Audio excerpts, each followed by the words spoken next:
Welcome to the Curious About Nature podcast. Today we have Anna de la Vega, the director and founder of Urban Worm. Hello, Anna. Hello, thank you for having me. It's a pleasure to have you on and really looking forward to talking to you about worm farming today. But before we get into that, could you tell us a little bit about yourself and your background? Yes, so I started off, studied as a photojournalist. Then I travelled to Nepal to do an internship with the Kathmandu Post, actually. And I learnt all about regenerative agriculture and appropriate technology, which is what worm farming is. It's a low technology that doesn't require any machinery, just human labour. So when I returned back to the UK, I actually decided to restudy, and I studied human security and environmental change. And then after that, I set up the Urban Worm after graduating, after my eyes being open to the fragility of the soil and the impact that industrial agriculture was having, and learning through my course and seeing other research projects that vermiculture, which is the academic word for worm farming, was a really good method for providing a source of alternative synthetic fertilisers and organic fertiliser and waste management, because worms can eat up to half their body weight a day. So if it's natural, the worms can eat it. So that's the story. So you started to touch on there why we need worm farming. In a sort of simple terms, why is it important? Soil is life, and worm manure is soil, grade A quality soil. Worm manure contains all 40 nutrients that plants need to thrive, including natural insect repellent. And obviously we need healthy soil to produce healthy plants for healthy people.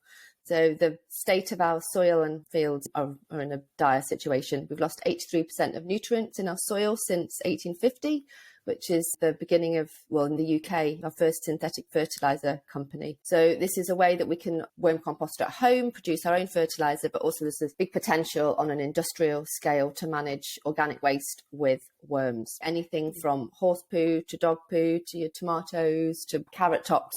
If it's organic, the worms will eat it and clean it. So how does the worm manure feed plants then? So it's full of microorganisms. So there's more microorganisms in a tablespoon of worm manure than there are humans on the planet.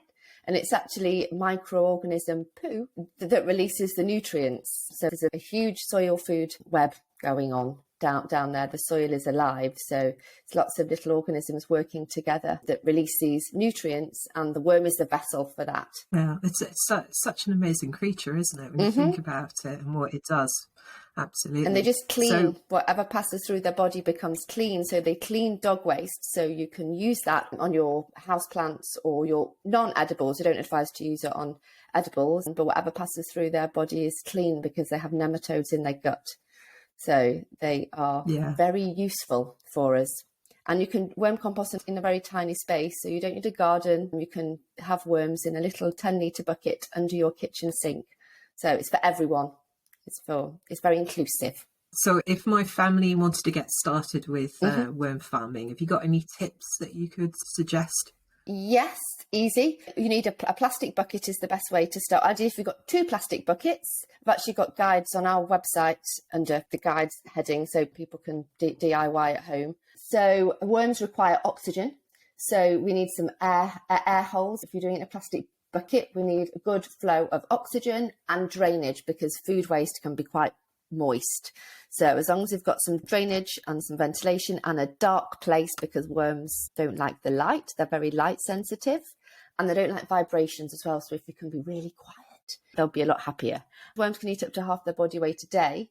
So if you start off with 100 grams, which is what you can apply for through the 1000 Worm Farmers project, you'd want to be feeding that about 25 to 50 grams of food waste a day when conditions are optimal. So your tea bags, your kitchen scraps, they'll even eat cooked food as well, which you can't typically put cooked food in your compost bin because it attracts rodents. But this is a solution, particularly for urban environments when people don't have a lot of space. Don't need a garden. There's no excuses. Absolutely. Everyone can have a worm farm. I think it's even for dog owners as well, isn't it, in the sense Absolutely. If you've got a backyard and the dog goes out there to do its business, you can then clean up after it and drop it in your, feed it to your worms. Absolutely. Much more environmentally friendly. Absolutely. It's better than it rotting, in the summer, in the heat. So the worms will tidy that up for us. Tell us a little bit more about the project you've been working on. We recently had some funding from a project called 1000 Worm Farmers from the National Lottery Reaching Communities Fund. So we have 1,000 packs of 100 grams of worms to gift to anyone who makes a worm farm and uploads it onto our website. So we've made some videos that show you how to make a worm farm out of an old set of plastic drawers, a swing bin, some plastic containers, and even a bag for life. So it's really low budget, accessible for everyone. So we've had over 900 applications now. So schools, community organisations, businesses that just want to start. So it's not a huge amount of worms, but it's enough to get started, especially as worms can double their population every 60 days. Your little squirm can soon grow. So I was just curious about capacity in terms of like how much space they need then. So if they are reproducing, would you need to rehome some of them? Well, actually, worms, for waste management purposes, on an industrial scale, worms are happy a kilo per square foot. So they don't need a huge amount of space. They like being together. They like to cuddle up together. But about a 10-litre bucket is a good place to start with 100 grams of worms. And then as your squirm grows, you can gift them to your friends and family and neighbours. It can grow. So they reproduce very quickly because they're hermaphrodites. So they're male and female, but they do need another worm to mate with. And then they both lay cocoons. And I think 15 is the highest number of babies that have been recorded in one cocoon. They can reproduce quite quickly. Yeah, it's just amazing, isn't it? So this is obviously a great activity for families to do to help children connect with nature. I've seen some of your videos on your websites of families creating their first DIY wormeries and so on. How would you go about introducing children to worm farming? Just get a bucket, apply for some worms. Rather than going digging in your garden, garden worms are not suitable for worm composting. Garden worms are deep burrowing. Composting worms are surface dwelling, so they thrive in fresh organic matter. It's just something that I think people just don't get involved in. I think we've got this rather bit of a disconnect with, especially when it comes to things around the ground, what's underneath our feet and soil health. And it seems to me this is just the perfect way to connect children with nature. Absolutely. Understand where our food comes from and how we've got to look after the soil. Yes. So what's your favourite worm fact? Worms have got 5 hearts. I like that one. They've got a lot of love for us and we need to have a lot of love for them. I like that one. Cleopatra was the first worm worshipper and it was a crime to kill or export an earthworm, crime punishable by death for fear of offending the god of fertility. And now the Nile Valley is the most fertile tract of land in the world. So she knew what she was doing. A bit harsh, but that's probably one of my favourite ones. And they can move 9 times their body weight. It's a good one. They're very strong. They look very, very fragile, but they're actually very, very mighty. If you cut a worm in 2, it doesn't become 2 worms, just to let your listeners know that. That's a myth. So when we see these tractors cutting through the soil, we're cutting through all the little organisms down there. So this is a huge problem. Yes, they don't become 2 worms, but if the tail gets chopped off a little bit, a little centimetre, they can grow back. But if it's cut off next to the saddle on the worm, the bulb, that's where the hearts are, and that's when you know that a worm is an adult and ready to reproduce. So if it gets cut off too close to that, it'll die. So just so people know, they don't go cutting worms in half. So you've talked a little bit about urban worm and the worms that you offer to the public. What else are you offering at the moment? So we offer workshops, we work with schools, community organisations, and we also work with businesses as well. We installed 4 industrial worm farms, which we actually convert wheelie bins into worm farms. We've designed parts to do that, particularly for the urban environment when people don't have space. So rather than put it in the bin, you can put it in your wheelie bin. So we installed 4 industrial wheelie bin worm farms at Stanford Hall Military Rehabilitation Hospital in Loughborough, and they are using the waste from their canteen to put in the worm farm, and then that'll be used on site as well and within their horticultural therapy programs. Wagamamas use our worm farms, on a big scale, from small, tiny community projects to industrial projects as well. So we're here to support anyone that wants to compost with worms. Yeah, what a brilliant offer. What you're doing is amazing. I really do love it. We've spoken previously. My husband got really interested in wormeries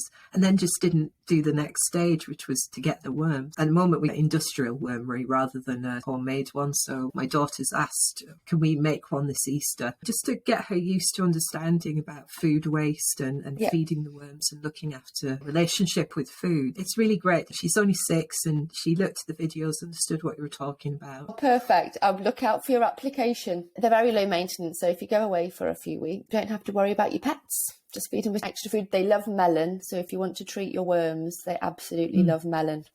So top tip. Is there anything that we shouldn't feed worms? So we don't want to put oily food in there. They don't like acidity, so you don't want to put lemons, obviously citrus fruit, and onions. They're okay with the onion skins, but keep a full onion out. Yeah, there's a few things they don't like, but pretty much anything else goes. I'd advise to leave meat out of the worm farm just because of a fly infestation problem. Can you recommend any sort of learning resources or documentaries that you think people should watch on soil health? Obviously, Kiss the Ground, really inspiring and gives us hope as well. It's a great documentary. There's actually, I haven't seen it yet, there's a film coming out. My friend managed to watch the premiere documentary about Vandana Shiva. She's amazing. She just does everything. So organic seed sovereignty in India. She's fighting the big guys for a long time, and the documentary's just come out about her life. So that's a good one. Rhonda Sherman, she's great, but that's more of an industrial scale. She's the Worm Farm Handbook is a great resource for anyone who wants to start worm farming on any scale. The best thing is to watch Kiss the Ground for sure. Yeah, we watched that last year for the first time, and watched it a couple of times since. We need this kind of stuff on national television. The fear of ecological collapse is scary for children. When you learn that there are solutions, there's enough things to worry about in the world. We don't need to be worrying about nature because it's powerful and everything can be repaired. That's what I like about the Drawdown Challenge and what they've put together, because it is about solutions to problems rather than focusing on just the problem. Absolutely. And these solutions can bring communities together, community composting projects. That's something that we're looking at. The Urban Worm next year is putting in some funding in to support communities to establish community worm composting sites, so we can all do it together. Your company's already doing that, and the amount of worms that you've already given away is amazing. It was funded until 2023, so we'll probably reach our target in the first year. So it's been a success. A real success, so it's great. It's really good. So what's next for the Urban Worm? So we're moving to a new site. It's called Eco Farm Community Care Farm. There's a forest school based there. The Wild Wool Shepherd, she's based there as well. There's Men in Sheds. So it's a community based on a farm running different enterprises. Yeah, it's really exciting. So we'll be able to host workshops. We'll be looking to host Train the Trainer days. So I do a lot of workshops, and rather than me travel everywhere, we now have somewhere where people can come and learn. So we'll train the trainer, bring community leaders, and we'll show them how to build worm farms and look after worms, and then take that back to their community. So it's really good to be able to have somewhere where we can host people and deliver workshops to the masses, rather than driving around, especially with the price of fuel. It's scary. This is why worm farming and vermiculture is really important. And with the price of synthetic fertilisers going through the roof, this is going to have an economic effect. Well, it is having an economic effect. It's scary. But again, there are solutions, and this process is embraced. We can all be eating healthier as well. So maybe it's a good thing. It'll push us to find another way. Yeah, I hope so. It would be great to see positive coming out of what's currently happening. Yes, wouldn't it? absolutely. Yeah, definitely. Absolutely. It sounds like your new venue space, your new business space is going to be absolutely fantastic for bringing groups together. And there's a coffee shop as well, and a hairdresser and a masseur. Is that a masseur? And a chocolatier as well is based there. So yes, an interesting place. So I'm looking forward to that. Brilliant. I wish you all the best with that. It's been a real pleasure talking to you and having you on to talk about the Urban Worm. For anyone who's listening, please do go and check out Anna's website. Do you want to share your web address? Yeah, it's the earthworm.co.uk, and there's a 1000 Worm Farmers project button on the front page, and Instagram, the _urban_worm. And Facebook is the Urban Worm UK, and we do have a Twitter, but I'm not very good at Twitter. I don't really use it very often, so I won't give you that. It's not probably the best place to find us. So yes, and the website. So if anyone wants to send me an email as well, anna@theurbanworm.co.uk, if you're interested in community projects or how we can support you, yes, I'm waiting for your email. Fantastic. Yeah, thank you. Please do get in touch with Anna, and let's see everyone getting involved in worm farming. Thank you again. Lovely. Thank you very much, Rachel. Bye-bye.